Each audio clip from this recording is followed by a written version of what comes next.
Well, Skip, I believe the Packers are in deep trouble if Aaron doesn't play better.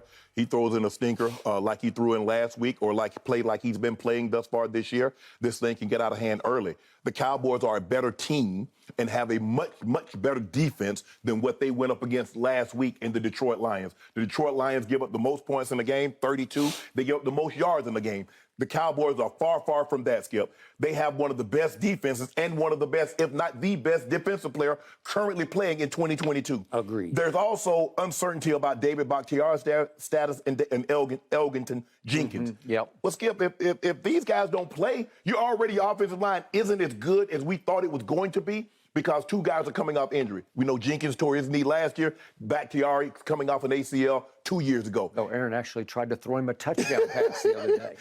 Maybe that was going to make him feel good. Cowboys are first in sack, first in pass rush win rate, and percentage of pressures. They are. So they can get after your quarterback. Mm-hmm. Now, offensively, Dak is starting to play a little better. They're starting to diversify their offense. They're not pass heavy as they once were. They're running the football with Pollard. Zeke, we don't know if he's going to come back just yet, Skip. He might not play, but I still believe, even with that being said, I believe the Cowboys have the much better team.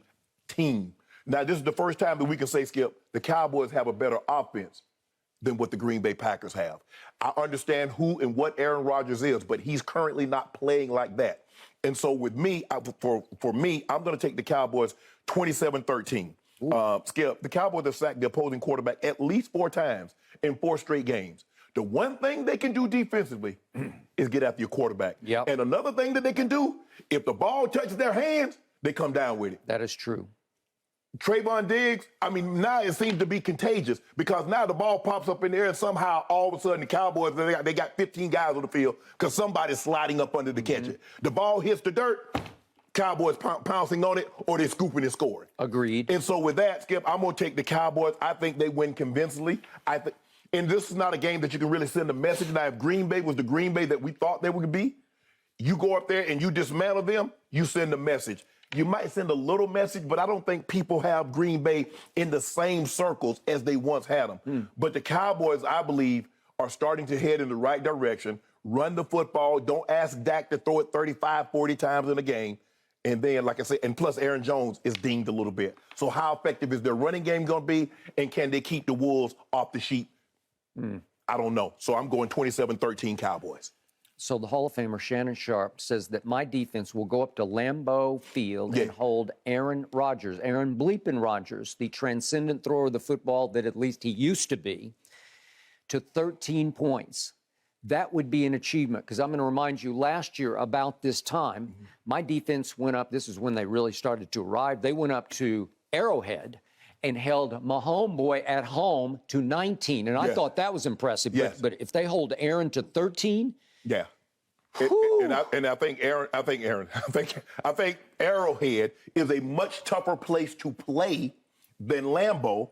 And I also believe, Skip, your defense is better now than it was then. I'll buy that. I'll buy everything you just said. I would love to co-sign on everything you just said. I'm not reverse jinxing. I'm not trying to doomsay. I'm not trying to pour mouth. I'm speaking my heart right now.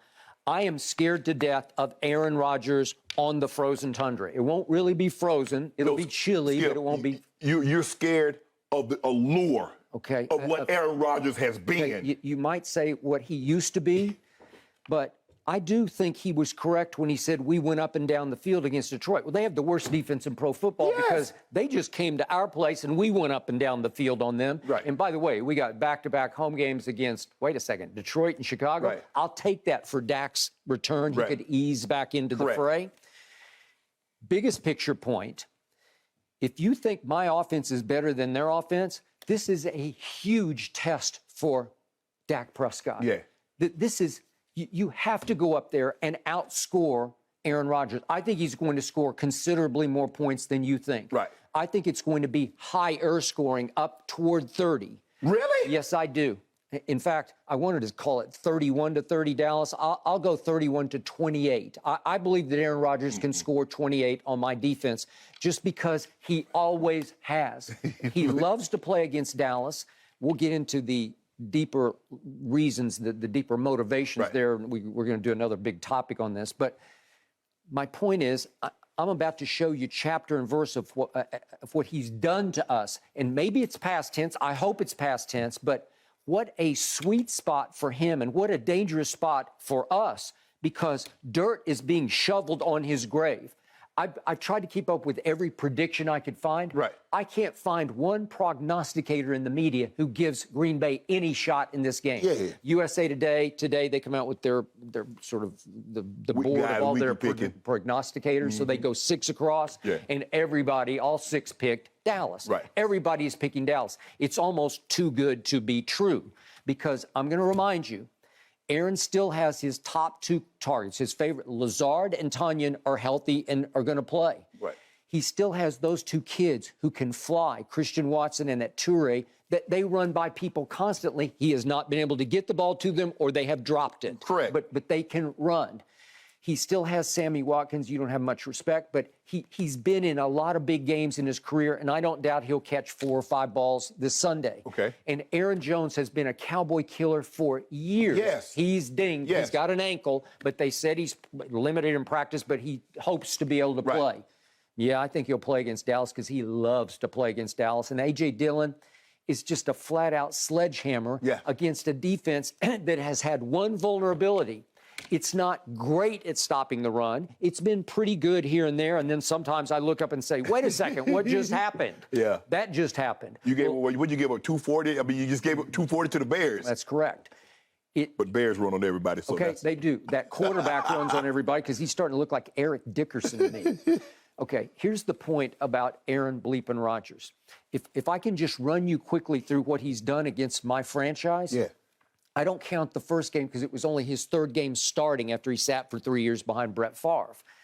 And by the way, we had owned Brett Favre in the playoffs. We beat him 3 straight years. Was your brother playing? Yep. Yeah, your brother's playing those games. But we went 93, 4, and 5. We beat Aaron. They're all at Texas Stadium, but we beat Brett.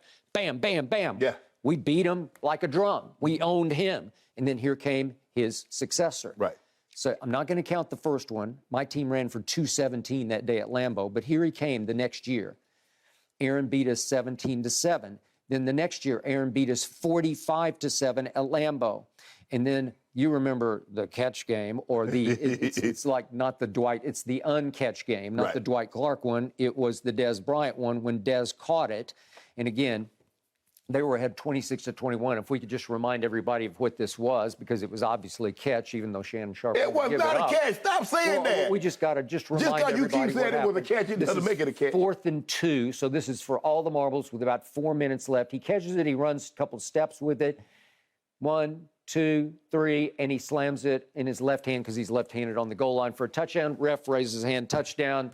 Mike McCarthy, somebody wakes him up on the sideline. He throws the red challenge flag that he used to wipe his nose, and you know what happened. It got overturned, and we lost. But let me show you what Aaron did to us down the stretch, because we still had a chance to stop him. Yeah, exactly. That's why I knew you was going to lose the game regardless. They killed the clock, because if I could show you 3rd and 3, this is 3rd and 3 at the 40-yard line. If we have this is to some kid named Devontae. I'd never even heard of him before. That's to Devontae Adams, and he burst loose because he's a beast. You could already see it there. And all he did was get 26 yards on that play. And then it becomes 3rd and 11 at down at the 35-yard line. There goes Devontae.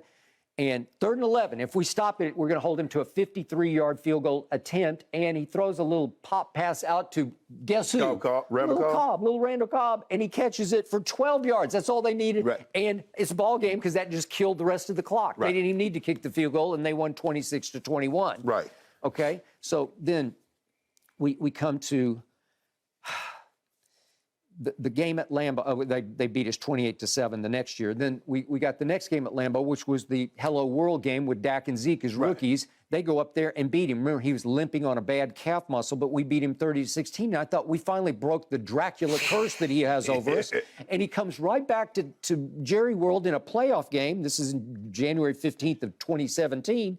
And I look up, and before I can even catch my breath, it's 21-3 Aaron Rodgers. Yep, Remember that? I do. And Dak battles his butt off, comes all the way back to 31-all. And then if we could remember the one play, it's 3rd and 20 at their 32-yard line. 3rd and 20 at their 32. We got them trapped. There's no hope. And he run rolls dash on little left dash, and he's looking and he's waiting, and we don't pressure him. And Jared Cook comes all the way across the field, And then this ended up just being pitch and catch up the sideline. That's pretty easy because we're playing prevent with 3 DBs back on the 20-yard line. That sets up a 51-yard field goal. And I've never seen a ball do this before. If you can help me out on this. This is Mason Crossbar. He hooks it off his foot. It's hooking left, and then all of a sudden it starts to fade right. Have you ever seen a hook slice field goal? I haven't. Yeah, I wish the Salvation Army keg was back there so it went in that kettle. Well, it might have just hit it because I called it the hand of God. It might have been the hand of Dracula because I think that Aaron Rodgers has been our Dracula. But, Skip, here's the thing. You showed all those guys. Lazard is not Devontae. No. And that was 8 years ago. Randall Cobb was a lot younger. In all those games that they won, you look at look at the receivers they had. The Jordy Nelsons, the guys like that. I don't know if Greg Jennings was there at that time, but you look at Jennings and you look at Jordy Nelson. You look at Devontae. They don't have that now. Okay, I got it. And then I'm going to finish off. So then the next year after that 3rd and 20 play, they came right back down there and beat us at the clock. At the buzzer, they beat us when Aaron threw to guess who? Devontae Adams on little Jordan Lewis. It's like 5'10" versus 6'2". We went back to him back-to-back because Aaron threw it too low, and then he put it perfect spot. Okay, so that happened, and then then it's 2019 at Jerry World again. Do you remember this one? I look up, and before I can even open my bottle of Diet Dew, it's 24-0 Aaron Rodgers. Remember that game? And Dak roared back with a bunch of empty calories in the fourth quarter, and it was 34-24 at the end. But look at this. That's the body of work of what he's done. He loves to play against us, and I think he is loving the spot of no pressure at all. Nobody expects a thing from Aaron Rodgers this Sunday in the game of the week. But in all those games, Skip, you guys have never been able to trot a defense out like you'll be able to trot out there on Sunday. Okay, I agree. And their defense, to your point, has been besieged by injuries. When you take Rashawn Gary out, he's their best pass rusher, and he's gone for the year. And Eric Stokes is not their best corner because the other one's their best corner, but he's pretty good. I think he's pretty good. He's a starting cornerback. Done. Okay, so we should be able to go up and down the field. I don't know about going up and down the field, Skip, but I do believe you guys should win comfortably.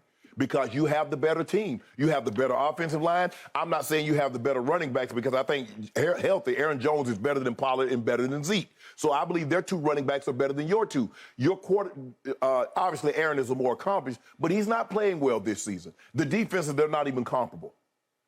So, and plus, if it comes down to a kicking, do you trust Mason Crosby? I mean, his leg is not what it once was. No, I agree. But do you trust Brett DeFred in Lambeau? Yeah, I do. Okay. I do. That's why I called it 31-28. And I think it's going to take Brett the not Fret to make that field goal. And I think it'll be a battle because Aaron Rodgers is still proud. I don't think he's washed up by any stretch of the imagination. And they're trying to retire him as we speak. They're trying to figure out a way out from under him. Well, he keep retiring himself because that's all he talks about. He can see himself riding off into the sunset, and he's not going to play as long as Brady. So, hell, he keeps talking about it. Okay, you're right. Okay, good. I hope we retire him on Sunday. Drive a stake right through Dracula's heart. All right, Skip, so you're going below the Fox bet line. You think it's going to be closer. Shannon, you're going above. We will find out on Sunday. And I have a feeling Monday is going to be a really hot show. Thanks for watching, Undisputed fans. Subscribe here to get the very latest from Skip and Shannon. Plus, go watch a few segments from our other shows on FS1.